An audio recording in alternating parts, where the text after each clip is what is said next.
Hello, welcome back to Madrona's Pulse Teachings. I'm Iris, and I'm going to chat with you about the Gemini full moon. This is what this weekend is bringing us into. The full moon is on December 15th, where I am on the west coast of Canada. It's happening at around 1 a.m., so you want to adjust for wherever you are.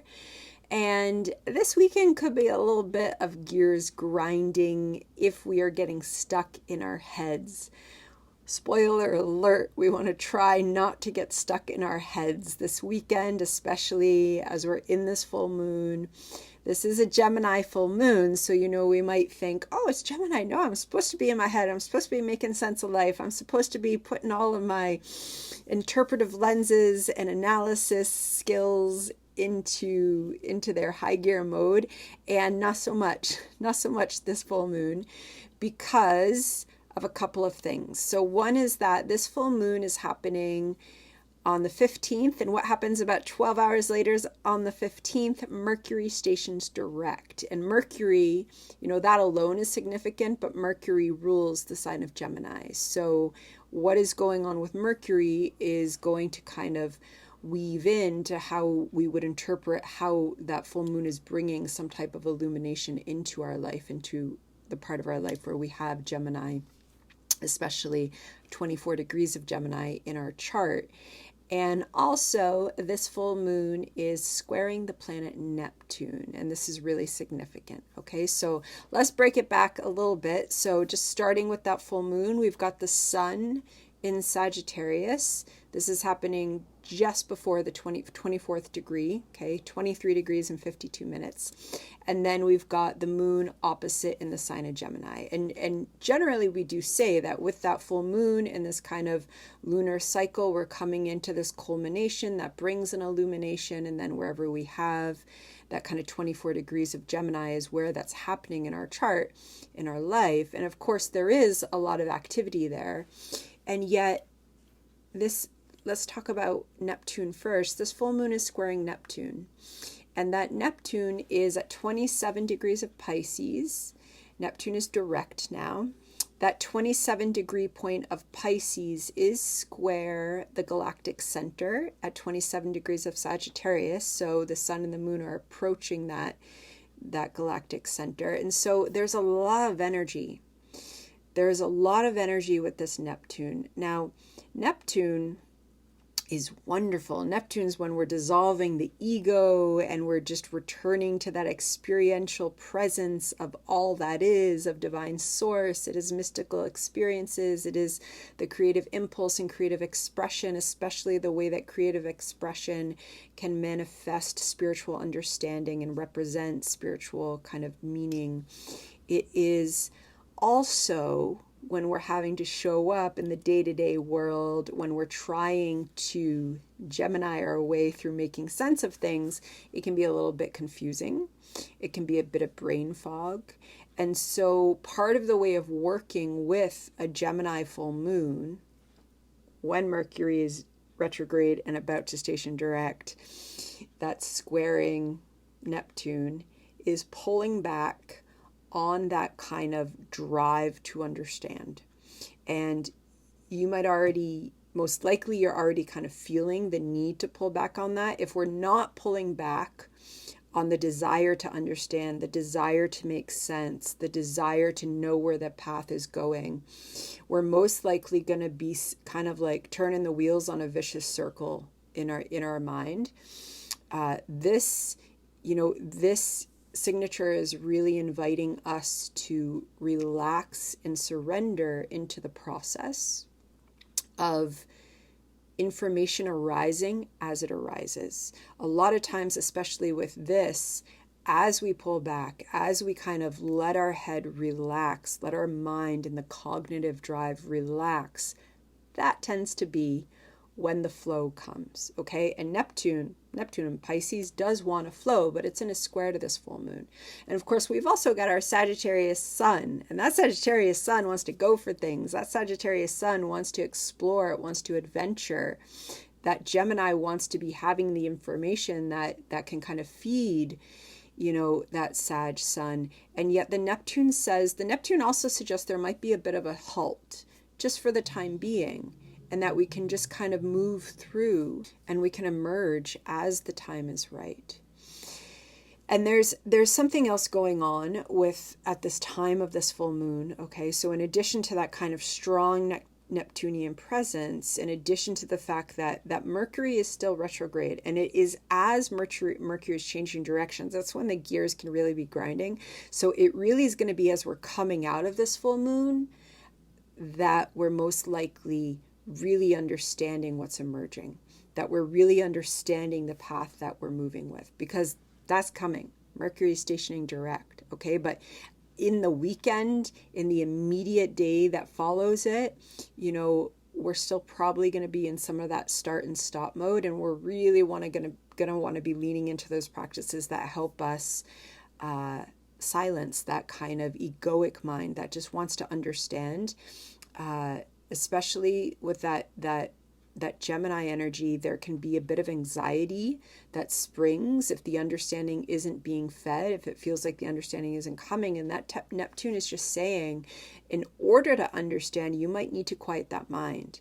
This is a type of understanding that exceeds the rational, linear way of making sense of ourself, making sense of experience, making sense of the body, making sense of the path that's unfolding. And this is bringing us into 2025, when Neptune is doing a heck of a lot with us, okay?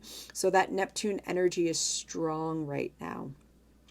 And Mercury, that Mercury who's getting ready to station direct, is in a trine with Mars retrograde, okay? Now, there is a grand fire trine. They're also trining the North Node, who's at Aries, okay? Who's just at 2 degrees of Aries. Well, really, we'd round up to 3 degrees, okay? It's at around 258. And so there is this grand fire trine going on that, on the one hand, absolutely is supportive. That said, it's not necessarily how we think of fire energy, that's just kind of like, go out and do it.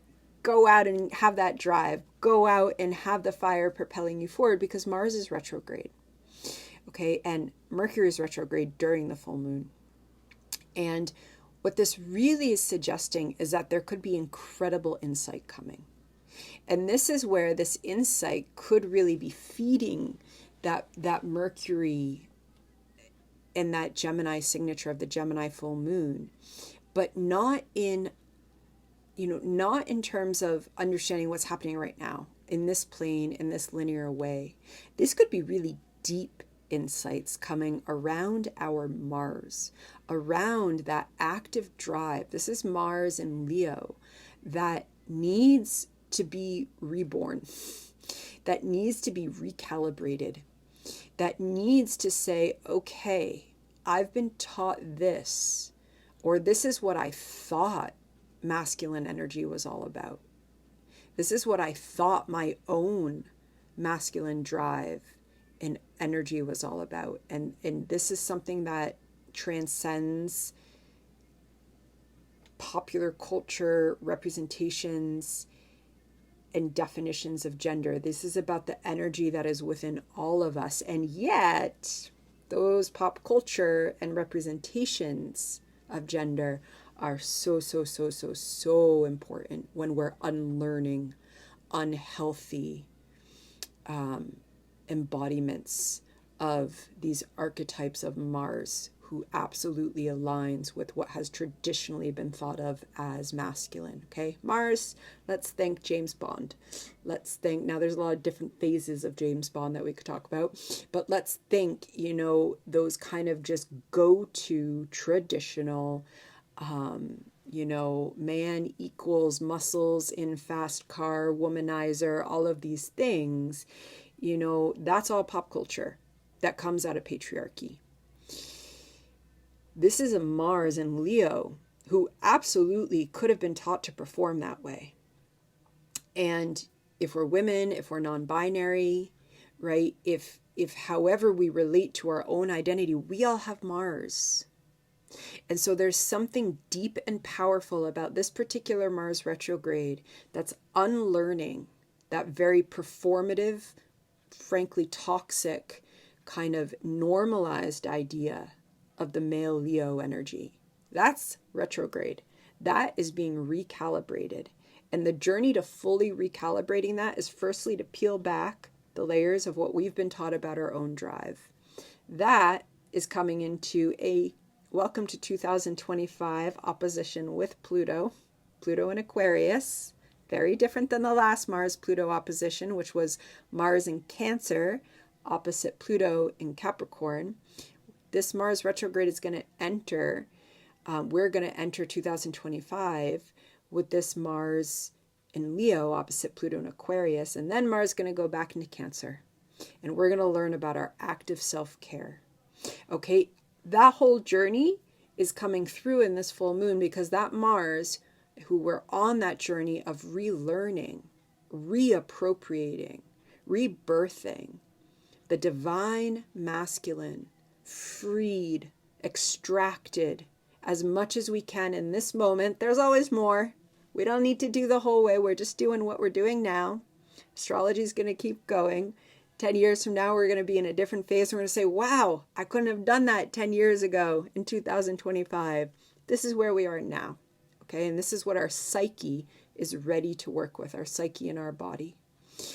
And there is unpacking of those kind of divine masculine, of how it's been appropriated by patriarchal norms that we unravel within ourselves, our own drive, our own active personality, our own active desire, sacred desire, right? Sacred sexuality. We just had a Venus who is conjunct Pluto. So all of that Mars journey is coming through, and it's trining Mercury, who is retrograde, preparing to station direct 12 hours later. Okay, and the North Node in Aries, Aries being tied to Mars energy. Okay, there's a lot of layers here. So there is this potential for beautiful rebirthing of masculine energy within all of us. And that's coming as we're kind of in a cognitive pause so that we can be in more of that kind of ethereal Neptunian plane, moving with this energy, allowing the insights, the synchronicities. Remember, Neptune brings us into synchronicities. It brings us into understanding that there are planes of meaning making and ways of knowing that are so much more expansive than the traditional idea of kind of knowledge as a linear, cognitively driven information, which is what is absolutely centered in our modern mainstream societies. Okay, and so there's something about opening up to going beyond that. And that fire trine is really supporting us in our own personal journeys as we're working with that Mars retrograde. And there could be, it is a Gemini full moon. We do have a very, very potent Mercury here who's retrograde, about to station direct. There could be a lot of messages coming in. Okay, but again, those messages are most likely going to come in through a Neptunian way, which is nonlinear, which is when we are surrendering rather than kind of grasping at control. And so if you're finding yourself in any spinning gears of anxiety, if you're finding yourself in any heaviness that's coming from grief or just wanting to understand or wanting to finish something or this, just trying your best to let go and going into those spiritual practices that really support you, because Neptune is asking us to do that. And December 15th, we're going to be talking about 2025 soon. I don't know how we got here. On that note, I keep forgetting to mention this, but I do put it in the notes for those that read in the description. I think it's pretty cool that Patreon's doing this thing where you can gift memberships for the holidays. So there is a link below. What a nice stocking stuffer, a month of new moon vibes or something for your astro-loving friends. I think it's pretty cool. So that link is below. Or, of course, gift it for yourself. And that's it. With that, I'm going to leave you, and I will see you soon. Sending lots of love. Be well.